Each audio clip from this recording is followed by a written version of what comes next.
Good morning बच्चों। कक्षा 12 के सभी छात्र छात्राएं ध्यान दें। मैं आपकी विषय अध्यापिका श्रीमती मंजू गुप्ता आपको अलंकार पढ़ा रही थी, जिसमें मैं आज आपको अर्थ अलंकार का दूसरा अलंकार रूपक अलंकार पढ़ाने जा रही हूँ, जिसे आप ध्यान से सुने, समझें, उदाहरण देखें और फिर उसे अपनी कॉपी में लिख लें। रूपक अलंकार: जहाँ उपमेय में उपमान का भेद रहित आरोप हो, वहाँ रूपक अलंकार होता है। ऐसे भी लिख सकते हैं, जहाँ उपमेय में उपमान का भेद रहित आरोप होता है, वहाँ रूपक अलंकार होता है। रूपक में उपमेय और उपमान में कोई भेद नहीं रहता। रूपक में उपमेय और उपमान में कोई भी भेद नहीं रहता है, इसीलिए शॉर्ट में कहते हैं जहाँ पर भेद रहित आरोप होता है वह रूपक अलंकार होता है। उदाहरण इसका देखिए। चरण कमल बंदौ हरिराई। मैं भगवान के चरण रूपी कमलों की वंदना करता हूँ।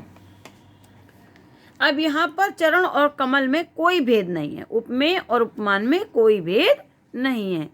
उपमेय कौन है? चरण। उपमान कौन है? कमल। लेकिन यहाँ पर कोई भेद नहीं है, भेद रहित आरोप है, अर्थ, इसीलिए यहाँ रूपक अलंकार है।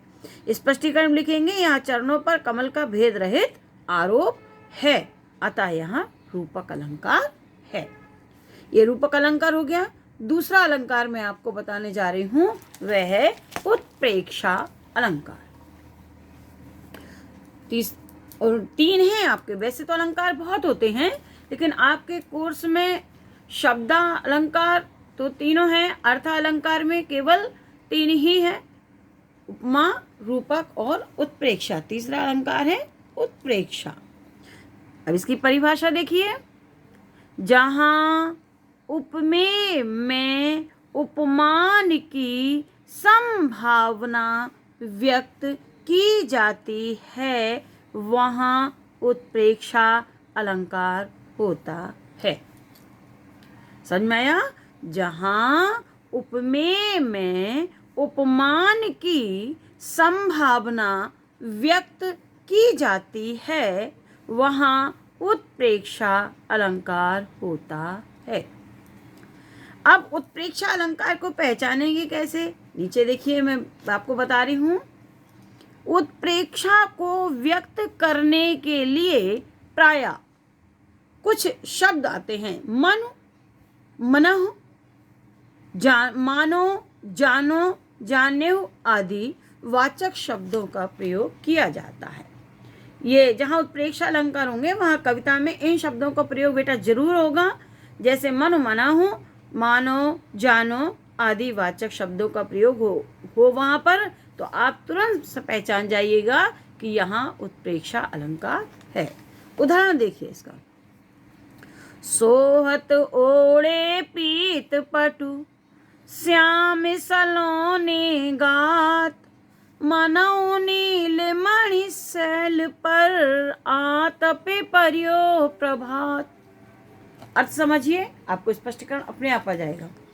सोहत ओढ़े पीत पटु, श्याम सलोने गात। भगवान अपने श्याम शरीर पर पीले रंग का वस्त्र ओढ़े हुए हैं, तो वो कैसा लग रहा है? मनो नीलमणि शैल पर आतप पर्यो प्रभात। मानो नीलमणि पर्वत पर प्रातः की धूप बिखर रही हो। अब देखिए बच्चों, इसका स्पष्टीकरण कैसे लिखेंगे? स्पष्टीकरण को देखिए। यहाँ श्री कृष्ण के श्याम शरीर जो उपमेय है, पर नीलमणि मणियों के पर्वत। यहाँ श्री कृष्ण के श्याम शरीर उपमेय क्यों लिखा? क्योंकि ये उपमेय है, इसका वर्णन किया गया। पर नील मणियों के पर्वत जो उपमान है कि, तथा पीतपट उपमेय है, पर पीतपट पर प्रभात की धूप जो उपमान है की संभावना व्यक्त की गई है।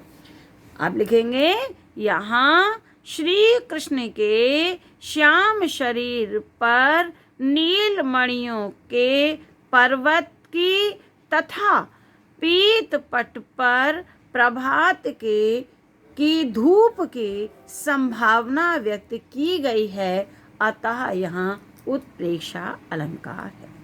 अब ये मैंने क्यों लिख दिया उपमेय, क्योंकि यहाँ है उपमेय में उपमान की संभावना। तो उपमेय क्या हुआ? श्याम शरीर जिसका वर्णन किया गया, पर संभावना किसकी व्यक्त की गई?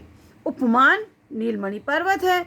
यहाँ पर पीतपट क्या है? उपमेय है, और प्रभातकालीन धूप उपमान है, इसकी संभावना व्यक्त की गई है, अतः यहाँ उत्प्रेक्षा अलंकार है। बच्चों, आपके अलंकार समाप्त हो गए।